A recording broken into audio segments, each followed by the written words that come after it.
présentation va se concentrer sur le salut. Amen. Comment être sauvé, comment aller au royaume de Dieu. So, on va aller tous dans les livres de Jean 3.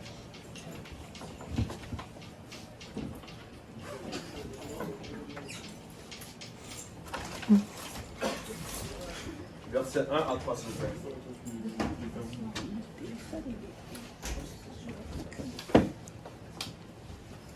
Si quelqu'un peut les lire, on va... Ouais, Jean 3, verset 1 à 3, si quelqu'un peut les lire. L'ancien Agaïus, le bien-aimé que j'aime dans la vérité, bien-aimé, je souhaite que tu prospères à tout égard. Jean 3, verset 1 à 3. Oh, t'as écrit 3 Jean. Dans Jean 3. S'il te plaît.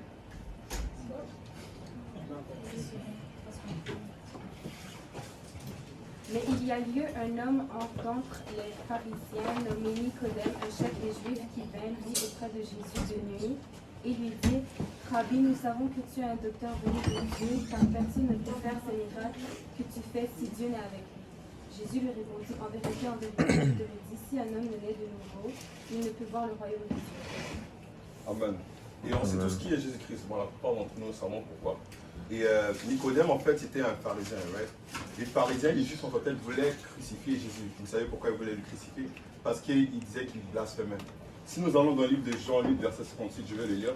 Il dit: Jésus leur dit, en vérité, je vous le dis, avant qu'Abraham fût, je suis. Là-dessus, ils prirent des pierres pour les jeter contre lui, mais Jésus se cacha et sortit du temple. À ce moment-là, quand Jésus avait fait cette phrase, quand il a prononcé ces paroles en tant que telles, c'est comme s'il disait aux Juifs en tant que tels que vous, en fait, vous ne savez pas qui je suis réellement. Je suis en fait l'Éternel. Quand il a dit je suis, il faisait allusion à le livre d'Exode.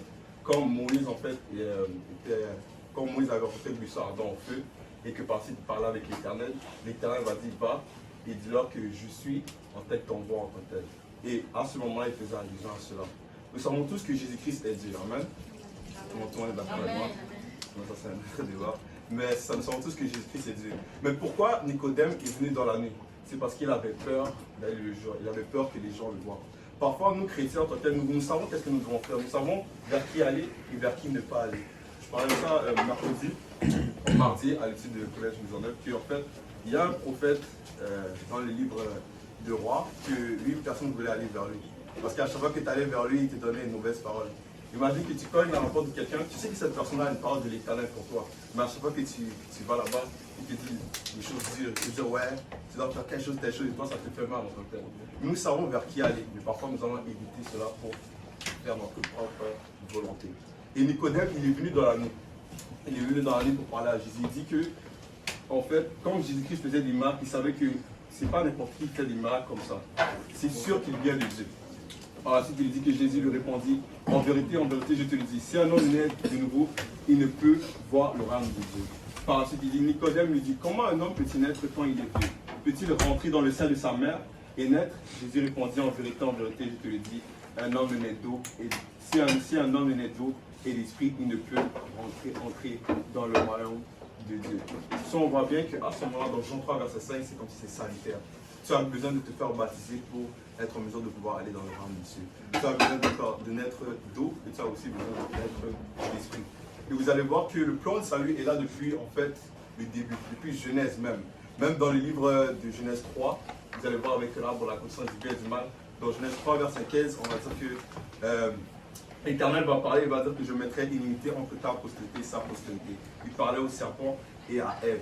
Mais dans ce verset en c'était une parole prophétique qui annonçait en fait Jésus-Christ. Parce qu'en réalité, quand Jésus-Christ est mort à la croix, ça donnait la victoire totale. Quand le diable a vu que Jésus-Christ était à la croix, il pensait qu'il avait gagné quelque chose. Il pensait qu'il avait une petite victoire, mais il ne savait pas qu'en fait, il faisait juste accomplir la parole. En fait, il faisait juste préparer quelque chose de plus grand. En fait. Quand Jésus-Christ est mort et qu'il a resté, il est revenu en fait, c'est là que tout était accompli. Maintenant, nous n'avons plus besoin d'aller sacrifier des boucs.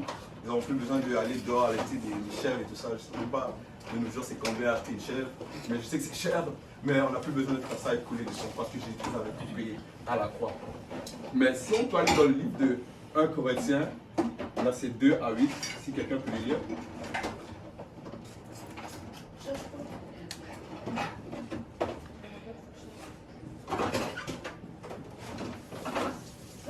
Exégèse, verset 8. Si quelqu'un peut le lire. Sagesse qu'aucun des chefs de ce siècle n'a connue, car s'ils l'eussent connue, ils n'auraient pas crucifié le Seigneur de gloire. Sagesse qu'aucun des chefs de ce siècle n'a connue. En fait, les diables ne savaient même pas. Vous savez, dans l'Ancien Testament, bon, il y a beaucoup de livres, tout ça. Mais en réalité, c'est que les gens n'avaient pas complètement la pleine révélation de qui était Jésus-Christ. Quand Jésus-Christ était sur la terre, ils ne savaient pas réellement qui il était vraiment. Vous voyez les apôtres qui étaient auprès de lui, malgré que Jésus-Christ était auprès de lui, malgré qu'il demeurait avec lui, comme on voit un peu plus loin dans le livre de Jean 3, juste après, on voit qu'il demeurait avec ses disciples. Malgré qu'il passait le temps, quand il parlait en parabole, ils ne comprenaient pas tout ce qu'il disait. Parfois, il disait, écoutez-nous cette parabole pour qu'on comprenne. Donc, vous voyez, en tant que tel, dans les Écritures, on peut percevoir que même les apôtres étaient comme nous. Parfois, je ne vais pas vous mentir, je lis la Bible, je suis comme vous. Ce que ça veut dire, c'est que je suis un peu mélangé. Je sais pas, peut-être qu'il y a des gens, ça me voit l'éclair et tout ça, ils comprennent tout. Mais pour moi, en fait, j'avais de la difficulté dans certains versets. Mais je me sens point différent des apôtres. Parfois, on va se dire que comme les apôtres ont eu des miracles, comme les apôtres, ils étaient auprès de Jésus-Christ, comme les apôtres étaient dans ce temps-là, peut-être eux, ils ont eu une grande foi, nous, on n'a pas cette grande foi. Et ça, c'est un mensonge. Ça, c'est un mensonge du diable, en fait. Ça, c'est un mensonge que le diable veut t'éloigner de ton potentiel en Christ. Si nous prenons le cas de Moïse, Moïse, on connaît tous l'histoire de Moïse un peu, celui qui était, c'était un Hébreu qui a par la suite été élevé par les Égyptiens, par Pharaon et tout ça. Et Moïse, qu'est-ce qui s'est passé? C'est qu'il a tué un Égyptien. Par la suite, il est allé en Égypte, il a été chassé, tout ça. Mais si tu vas un peu plus loin, si tu skips quelques petits livres, tu vas voir que Moïse, en fait, c'était un grand homme de Dieu. Vous voyez, le départ et la fin ne sont pas le même. Vous voyez qu'au début, il n'était pas le plus grand homme, mais à la fin, il était un grand homme utilisé par le Seigneur. Et dans les livres de Nombre, si nous allons dans le livre de Nombre 12, Nombre 12,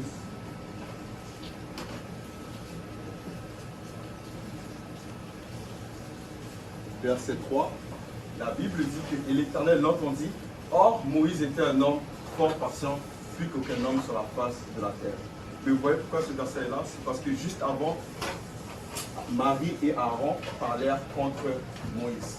Il y avait des gens qui parlaient contre Moïse. Non seulement Moïse, moi je trouve que c'est un peu triste son cas. Non seulement le peuple dont il dirigeait, le peuple d'Israël quand il a sorti d'Égypte, non seulement ce peuple murmurait contre lui, mais maintenant les gens proches de lui. Vous savez, en fait, quand vous servez le Seigneur, il y a des gens qui vont être proches de vous qui vont murmurer contre vous. Il y a des gens proches de vous qui vont dire que je ne fais pas telle chose, ils vont parler contre vous. Mais sachez que vous devez persévérer. Moïse n'est pas devenu l'homme le plus passant, l'homme le plus passant sur la face de la terre, juste comme ça. C'est à force de parler avec l'Éternel. Parce que la Bible nous dit que Moïse parlait face à face. Il faut que vous passiez un temps dans l'intimité, dans la prière. Il faut que vous passiez un temps dans votre lecture. C'est pour ça que la lecture et la prière, c'est un bon combo. Ça nous permet de pouvoir plus connaître de Dieu, mais aussi plus en train de savoir. Parce qu'on va être honnête avec vous. Je vais être honnête avec vous. Si tu entends une voix présentement, mais ça fait 5 mois que tu avais la Bible, va juste relire un peu, parce que ça, la plupart du temps, c'est pas... En fait, c'est la voix de l'Éternel que tu as entendu. Parce qu'à force d'écouter, à force de lire la Bible, qu'est-ce qui se passe? C'est que tu vas plus être en mesure de discerner qu'est-ce qui vient de Dieu, qu'est-ce qui ne vient pas de Dieu. Parce que Dieu ne peut pas se concrétiser entre nous. Dieu va dans la même direction. Dieu n'est pas un Dieu de désordre. Mais, si nous allons dans le livre, on retourne dans les évangiles. Dans Jean 1, verset 1, la Bible dit que je pense que... Est-ce que quelqu'un connaît Jean 1, 1 par cœur ou...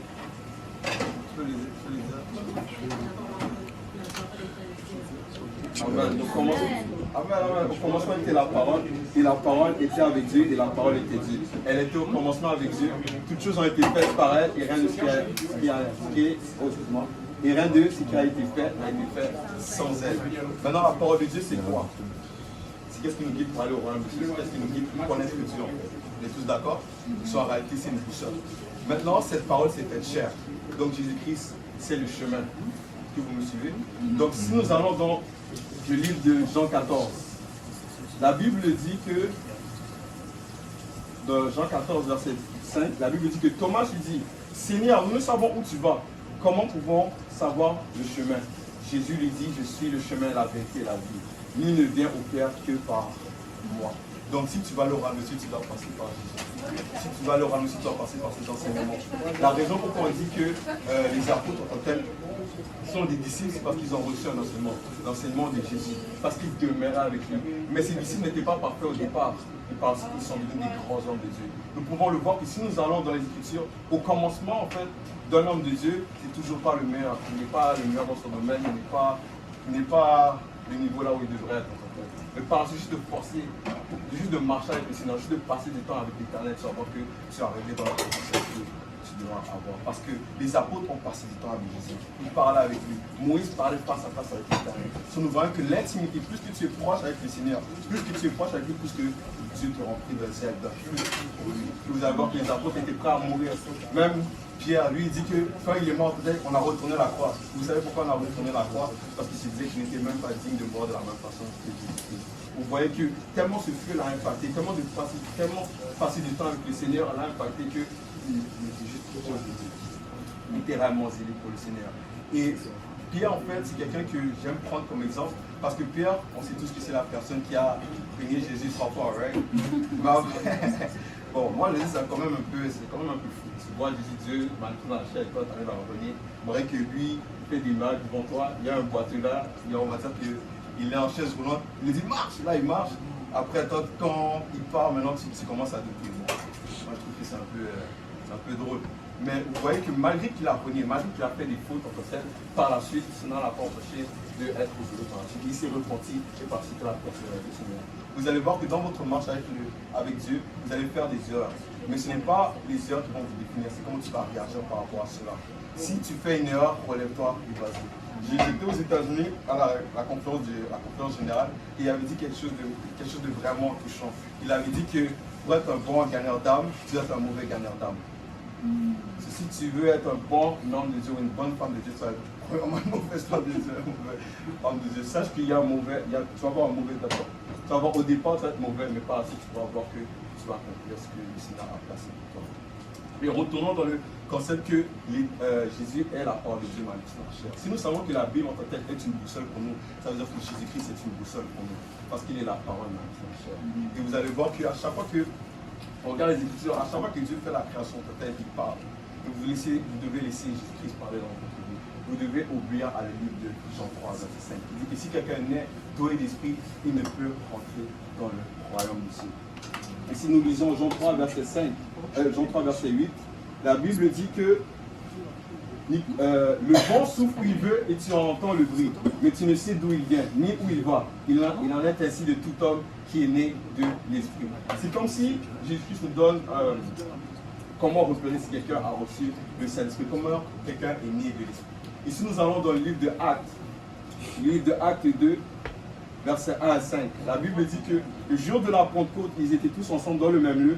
Tout à coup, il vient du ciel un bruit, comme celui d'un vent impétueux, et il remplit toute la maison où ils étaient assis. Là, nous voyons bien quelque chose qui est un peu similaire avec Jean 3, verset 8. La Bible dit que dans Actes 2, tout à coup, il vient du ciel un bruit comme celui d'un vent impétueux. Et ça fait une similarité avec Jean 3, verset 8. On entend un bruit, et comme celui d'un vent impétueux. Et par la suite, il dit qu'il remplit toute la maison où ils étaient assis. Et après, dans le verset 3, il dit des langues semblables à des langues de feu leur apparurent, séparées les unes des autres, et se posèrent sur chacun d'eux. Et ils furent tous remplis du Seigneur, et se mirent à parler en d'autres langues, selon que l'Esprit leur donnait de s'exprimer. Mais ce n'est pas tout. La Bible dit que, oh, il y avait en séjour à Jérusalem des Juifs hommes pieux de toutes les nations qui sont sous le ciel. Au bruit qu'il eut lieu, la multitude accourut et elle fut confondue parce que chacun les entendait parler dans sa propre langue. Ils étaient tous dans l'étonnement et la surprise et ils se disaient les uns aux autres, voici ces gens qui parlaient, ne sont-ils pas tous galiléens? Vous voyez qu'il y avait des Juifs qui étaient à un lieu précis. Mais nous savons bien que la coïncidence, ça n'existe pas. Dieu fait ça parce qu'il y a une raison. Soit en fait, Dieu envoie toujours quelqu'un pour te parler.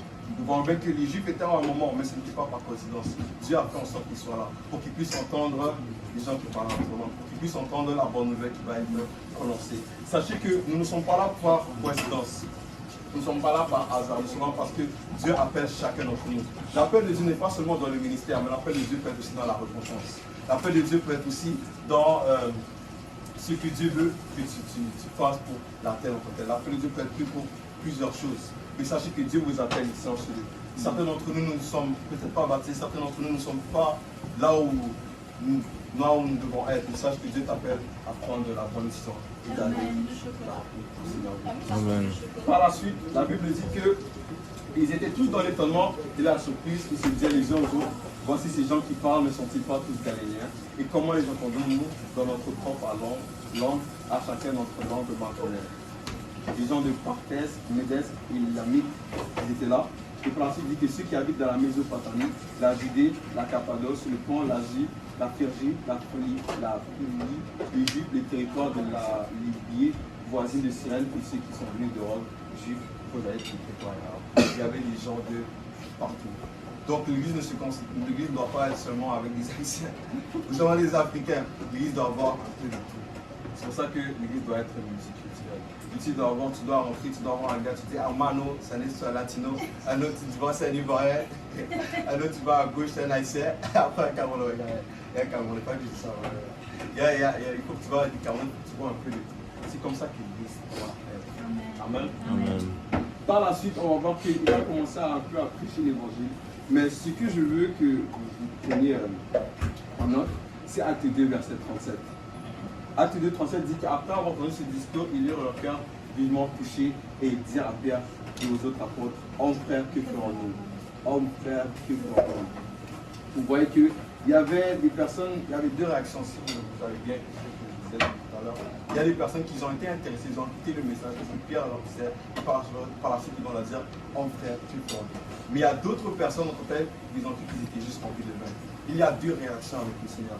Soit tu prends la décision de l'obéir, soit tu prends la décision de le rejeter. Soit tu prends la décision de choisir la vie, soit tu prends la décision de choisir la mort. Soit tu prends la décision de juste persévérer, de juste aller chercher, d'être un peu curieux avec le Seigneur. Juste aller un petit peu plus loin, de ne pas t'arrêter avec le mur. De ne pas t'arrêter juste devant et ignorer qu'est-ce qu'il y a derrière. En fait. Vous savez, la Bible dit dans le livre d'Apocalypse 3 que Jésus cogne à la porte.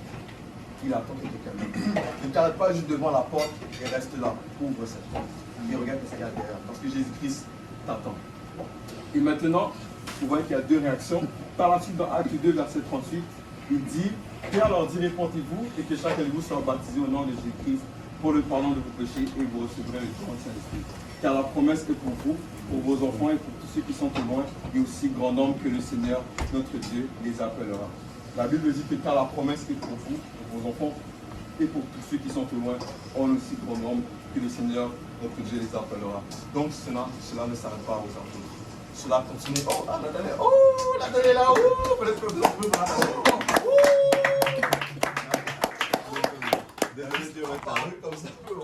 Tu es pardonné puisque tu es venu. Tu es pardonné. Comme tu es venu, tu es pardonné. Bienvenue. Mais c'est ça. Par la suite, la Bible dit qu'à la promesse est pour vous, pour vos enfants, et pour tous ceux qui sont au loin, aussi grand nombre que les Seigneurs nous appellera. Donc cela ne s'arrête pas avec les apôtres. Dieu a un appel pour chacun d'entre nous ici. Dieu peut utiliser quelqu'un fortement. Et vous savez, il y a un principe qui est aussi là dans Jean 14. Non seulement Dieu dit que nul ne vient au Père que par moi, mais il va aussi dire un petit peu plus loin, dans le verset 12, il dit qu'en vérité, je vous le dis, celui qui croit en moi fera aussi les œuvres que je fais, il en fera de plus grands parce que je m'en vais au Père. Donc, en réalité, Dieu veut que tu sois pas des êtres plus grands que lui-même. Dieu veut toujours que tu sois parmi eux. Il y a une personne qui t'a amené au Seigneur, mais Dieu veut que tu sois plus fort, que tu sois plus zélé que lui en tant que. Et ça a toujours été ça que le Seigneur veut. Le Seigneur t'aime. Vous savez, comme Dieu nous aime comme un père en total. Et vous voyez, je ne sais pas, moi je suis pas père, mais vous voyez, si vous allez demander à votre papa en total, vous allez voir qu'il va vous dire que moi je veux que tu réussisses dans ta vie, je veux que tu vas plus loin là où j'étais. Vous allez voir que lui, peut-être, il n'a pas fait de grandes études, il n'a pas fait de collège, l'université. Et si toi tu commences à dire que moi j'arrête au secondaire et tout ça, il va te dire non, persévère dans les études et tout ça. Il va toujours vouloir que tu vas plus loin. Ou bien si tu veux commencer un business et tout ça, il va toujours essayer de voir si est-ce que tu es sûr, est-ce que ça va bien marcher. Il va toujours vouloir que tu pousses plus loin qu'il y a été. Parce qu'aucun père ne veut que son fils soit plus loin que lui. Il veut toujours que tu vas plus loin. Et c'est comme ça le Seigneur nous voit. Il veut qu'on va plus loin. Et par la suite, le verset 13 dit que et tout ce que vous me demanderez en mon nom, je le ferai afin que le Père soit fait dans le Fils. si vous demandez quelque chose en mon nom, je le ferai. Et vous savez que si vous demandez dans le nom de Jésus-Christ, vous pouvez briser les chaînes. So, ne soyez pas, ne soyez pas effrayés que lorsque vous regardez votre tête,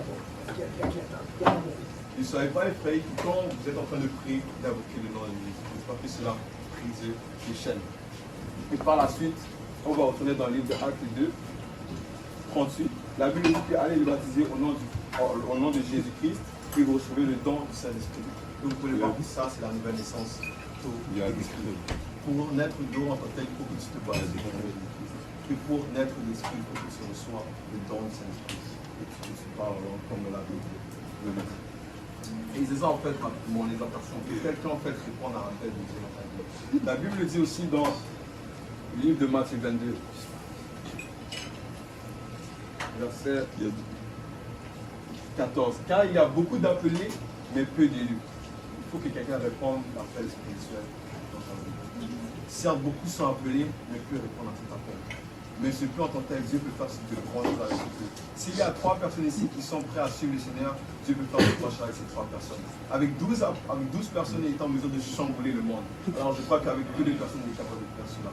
Et la Bible dit aussi, quand l'Éternel parlait à Gédéon, il va dire, va avec ce que tu as. Et c'est comme ça que tu travailles. Avec ce que tu as, le plus que tu peux faire de grandes choses. Et même avec ce que tu es présentement, le Seigneur peut faire de grandes choses aussi. Même si tu penses que tu viens d'un mauvais background, si tu as un mauvais passé, ou un passé peut-être qui n'est pas grandiose, tu n'as pas un grand témoignage. Certains veulent sortir d'un témoignage où ils étaient mafieux, des gros chefs, des gros gars, ils veulent avoir un gros témoignage. Mais avec ce que tu viens, tu as été gardé dans l'église. Si tu, je ne sais pas, si tu es dans un bon foyer avec 2 parents, amène grâce, c'est bon déjà. C'est un bon témoignage aussi. Sache qu'avec ce que tu as, peut-être tu peux faire des grandes choses, le Seigneur peut t'appeler. Et c'est ça en fait, que quelqu'un réponde à cet appel. Ne pensez pas que vous pouvez rentrer juste comme ça. La Bible dit que Dieu ne fait acceptation de personne. Moi, avant le Seigneur, moi je pensais que le Seigneur va comprendre mon cœur. Le Seigneur, si j'arrive devant lui, il va comprendre, j'ai des problèmes. J'ai des problèmes. Donc si je vais là-bas, il va savoir que j'essaie le plus que je peux. Dieu ne fait acceptation de personne. La parole n'est pas là juste comme décoration, elle est là pour établir, pour corriger, pour exhorter. Donc ta parole disait là pour nous amener dans la bonne direction. Si tu penses qu'aujourd'hui tu sors de celui et tu penses que tu vas arriver devant le Seigneur va activer ta situation, je te dis déjà maintenant que le moment que tu réponds maintenant, parce que quand tu arrives devant lui, là est déjà trop tard. Sache que Dieu ne fait acceptation de personne. Prendre la décision. Et c'est normal que si tu es présentement là et que ça te dérange un peu, c'est normal. Même moi, ça me dérange. Parce que l'Éternel veut que nul ne périsse. L'Éternel veut que tout le monde arrive à la récompense. Moi, je ne veux pas commencer. Moi, ça me dérange quand je vois quelqu'un marcher dans la rue et qui n'a pas donné sa vie au Seigneur. Parce que j'aime le Seigneur, je sais que qu'est-ce qu'il aime, c'est les âmes. Il veut que quelqu'un ait la récompense. Donc, en réalité, moi, je vais faire le plus que je peux. Mais à cause que j'aime le Seigneur, je sais que je ne veux pas prendre quelqu'un dans l'eau tout de suite. Je peux agir dans l'eau matin, après je dis, ok, c'est bon, il est sauvé, on est bon. Parce que je sais que Dieu a donné la liberté, le choix. C'est pour ça qu'il a mis l'arbre de la connaissance du bien et du mal dans le jardin d'Éden. Parce qu'il a donné le choix à l'homme et à la femme. Parce que Dieu ne veut pas qu'une relation soit forcée. Dieu ne veut pas que dès que tu nais, il te marie à quelqu'un, ou bien que dès que tu nais, tu as déjà un job qui est déjà là pour toi, et que tu n'es peut-être pas, que tu n'aimes même pas ce job en tout cas. Dieu ne veut pas te forcer à prendre ce choix. Il veut que tu choisisses par toi-même. C'est pour ça que nous avons tous ce choix, c'est de prendre la vie ou la mort. Mais Dieu veut encore que tu choisisses la vie. Et vous allez voir, à force de lire la parole de Dieu, vous allez voir que Dieu insiste. Parce que nous sommes charnels en tant que tel. Nous devons persévérer. Même si notre corps en tant que tel nous amène à faire des choses qui vont au contraire de la parole de Dieu, sachez que nous devons crucifier. Comme tout le monde ici veut être comme Jésus, c'est pour ça qu'on s'appelle chrétien. On est des followers of Christ. Donc ça veut dire qu'on suit Jésus. Mais Jésus allait à la croix. Qui va aller à la croix ici? On s'est arrête, tu ne vas pas lever la main. Tu vas lever la main. Mais on comprend que personne ne va aller à la croix. Mais en tant que tel, on va le changer un peu. On va pas, personne ne va aller dans une croix, mais on va juste crucifier le péché en tant que tel. On va faire les choses de Dieu et non de notre propre façon. Amen. Sachez que en celui en tant que tel, vous pouvez répondre à l'évangile. Mais c'est seulement le ciel. Sur ce, est-ce qu'il y a des questions? Non. Non, pas des questions. Pas des questions. Ça va être hors sujet si vous voulez. juste pour ouvrir la brèche. Ça va briser la glace. T'as pas de questions? T'as pas de questions? La première pas de question, j'avais témoigné. Vas-y. La glace. Ça peut-être quelqu'un va témoigner, sinon c'est tout. Je ne peux pas rien. Il y aura mille l'autre. Mais moi, en total, Il est dehors? ceux qui ne me connaissent pas, ils connaissent mon âge, mais moi, je viens d'Haïti. Ok, oui. C'est mon moment. Mais c'est ça, je suis né en Haïti et je suis initié à un âge, j'étais un peu bidon, j'avais 3 ans. Et en grandissant, c'était toujours ma grand-mère, c'était toujours les grands-mamans, les grands-mamans qui travaillaient à l'église. Mais c'était ma grand-mère peut-être qui m'a ramené un peu à l'église. Mais dans ce temps-là, j'étais vraiment petit. Donc, je dormais dans les bancs. Quand il y avait le pasteur qui commençait à prêcher là, les yeux étaient ouverts. Après, dès qu'il se tournait pour aller par là, à l'autre côté, il revenait. J'étais déjà comme ça. Mais quand il y avait les chants, je faisais. Ah non. Toi, t'es petit, t'es mauvais. Hein. Je ne croyais pas les petits là. Ils sont innocents, hein. Ils savent ce qu'ils font. Je faisais genre, je lisais, je bougeais mes lèvres. Comme si je chantais la musique, je chantais rien, j'avais même pas les paroles. Je devais juste dormir. Comment se Il y a des crêpes ici, il y a des crêpes. Mais à force Ah, de. tu bosses. Mais à force que le temps passe, je me suis un peu séparé avant de l'église. Je n'allais plus à l'église comme avant. J'ai commencé un peu à aller dans le côté. Voilà, c'est ça. J'ai commencé à faire. À un jeune âge en tel, j'ai commencé à. Vanité sur vanité, comme je peux dire. J'ai commencé à juste se bagarrer, être dans les filles, aller dans les fêtes et tout ça, essayer d'impressionner les gens que toi-même. Mais ça, j'ai jamais compris. Les gens disent que moi, je vais impressionner personne, moi, je m'en fous de la vie des autres, mais eux, ils vivent quoi, en tout cas. Ils vivent, en tout cas, bon, je laisse juste ça là. Il y a des gens en tel, ils disent que eux, ils vivent leur propre vie, tout ça, mais en réalité, ils regardent plus la vie des autres que leur propre vie. Et c'est ça, le temps commence à passer. Et bon, le petit Vandriche, lunettes, brillant et tout ça, a commencé à faire de mauvaises choses, de mauvais coups et tout ça. Et après, j'étais en morale, mais j'ai déménagé à Carbone. Et à Carbone, en fait, c'est là que j'ai commencé à connaître un peu le Seigneur. Dans le confinement, en fait, qu'est-ce qui se passait, c'est qu'il y avait toujours des vidéos TikTok. Je procrastinais beaucoup. Aussi, il n'y avait rien d'autre à faire. J'étais toujours sur mon téléphone. Et je regarde toujours des vidéos. Il y a toujours ces. Oh, read your Bible, oh, rest of the day, rest of the day. Moi, j'étais tanné, je n'étais plus capable. Là. À un moment, je me rappelle, je bloquais les vidéos. Je n'étais plus capable. Mais un jour, je ne sais pas ce qui s'est arrivé. Je suis tombé sur une vidéo. Après, je dis bon, je vais pas prier. J'ai prié. J'ai commencé à prier. C'est la première fois que je m'étais vraiment tourné au Seigneur. Comme j'avais vraiment. J'étais venu devant lui sans rien. J'ai juste tourné devant Simon, devant ses pieds. Et c'est là la première fois que je me ressorti du chagrin. Parce que parfois, nous, en tant que tel, on encaisse seulement. On prend et on ne dit rien, on ne dit pas d'émotion, on prend. Et parfois, c'est comme ça reste à l'intérieur, ça. Et à un moment, quand tu lâches, en fait, tu vois que tu ne sais même pas qu'est-ce que tu ne comprends même pas. Alors que les hommes ne pleurent pas. Mais toi, tu comprends. Toi, tu comprends pas, mais toi, t'as les larmes, dis, qu'est-ce qui se passe? Et tu essaies de faire, ouais, non, c'est rien, c'est fou. C'est une illusion, Mais les larmes tombent encore plus, tu ne comprends même pas. Et en fait, c'est juste que, qu'est-ce qui se passe? C'est que tu ressens la présence de Dieu dans la chambre. Mais cela ne veut pas dire que tu as reçu cet esprit, cela veut juste dire que tu as ressenti la présence de Dieu. Et Adam et Ève ont ressenti la présence de Dieu. Quand ils ont entendu que l'Éternel avait parlé, ils sont allés se cacher. Ressentir la présence de Dieu ne veut pas dire que tu as reçu le Saint-Esprit. C'est réellement quand tu te baptises dans le Saint-Esprit, quand on prie pour toi. La Bible dit aussi, juste petite parenthèse, dans le livre aussi, que la doctrine des baptêmes et la position des mains. Lorsqu'on prie pour toi et qu'on impose les mains, c'est pas qu'on a vu ça dans le pasteur a dit, c'est parce que ça fait de la Bible. Paul aussi, quand il parlait aux disciples de Jean, il a imposé les mains sur les disciples de Jean et les disciples de Jean ont reçu le Saint-Esprit. Et sache qu'aujourd'hui même, tu peux recevoir le Saint-Esprit si tu le veux, mais tu as besoin de demander à quelqu'un. Ou bien, tu peux même prier présentement et tu peux recevoir le Saint-Esprit. Juste une petite parenthèse, je ne sais pas regarder ça. Mais revenons dans le témoignage. Par la suite, bon, c'est vendredi, ça continue à faire ces mauvaises choses, bien évidemment. Mais après, on va faire un petit time skip, on va arriver en secondaire 5. Là où le moment où j'ai vraiment eu j'ai pris la réalité des fois, je me suis rendu compte que moi, en tant que je suis pas vraiment une bonne personne. Si aujourd'hui je demande où je vais aller, j'ai commencé à un petit peu changer. Et vous allez voir que même avec Moïse, en fait, les gens les plus proches de moi ont commencé à me dire que ouais, bro, qu'est-ce que tu fais? Dans une phase dépressive, ces choses de Dieu, de quoi tu parles et tout. Je me rappelle un jour, j'avais vu un verset qui m'avait pris à cœur et j'avais pris une décision par rapport à cela. Et il me disait que bon, ça vraiment quand ça a pris ce verset-là, je suis comme ouais, je vais le faire. Et il me disait bon, t'as mis dans le plus. C'est trop littéraire, c'est trop dur, c'est trop littéraire. Et c'est trop dur. Même avec tout, j'ai pris cette décision-là. Par la suite, qu'est-ce qui s'est passé? J'ai rencontré mon pasteur dans un dépanneur. Et cette rencontre a chamboulé ma vie. Parce que le jour que je l'ai rencontré au dépanneur, on s'est donné une date de rendez-vous. La date de rendez-vous était dans le même lieu qu'on est présentement. La seule différence, c'est que par la suite, on est au McDo. Et là, il y a la nourriture là-bas. Je ne pas besoin d'aller au McDo. Mais on a mangé un peu. Et par la suite, on a parlé, comme je parlais de l'évangile. Mais comme on parlait de l'évangile, au début, il m'a dit, est-ce que tu veux te faire baptiser? Mais sachez que je venais de rentrer le passage il y a 2 semaines. Ma mère m'a dit qu'il ne faut pas aller chez les gens déjà.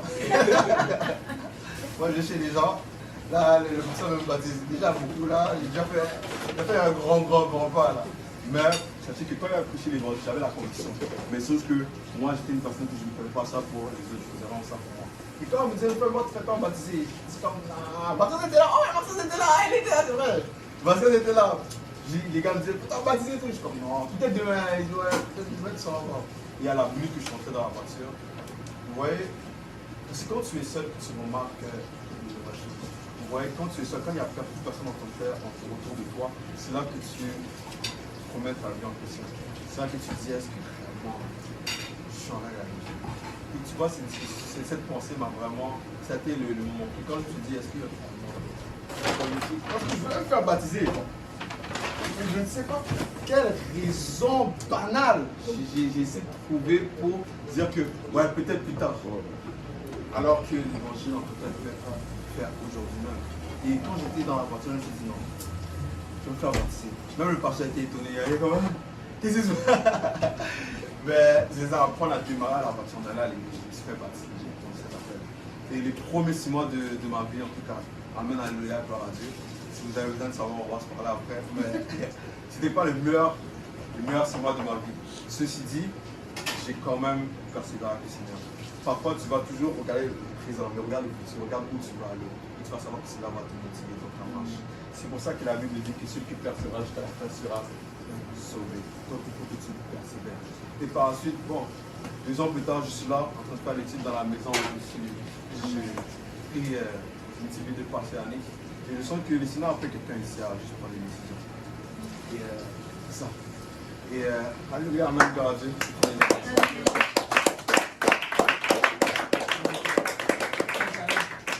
On va continuer avec les quiz bibliques.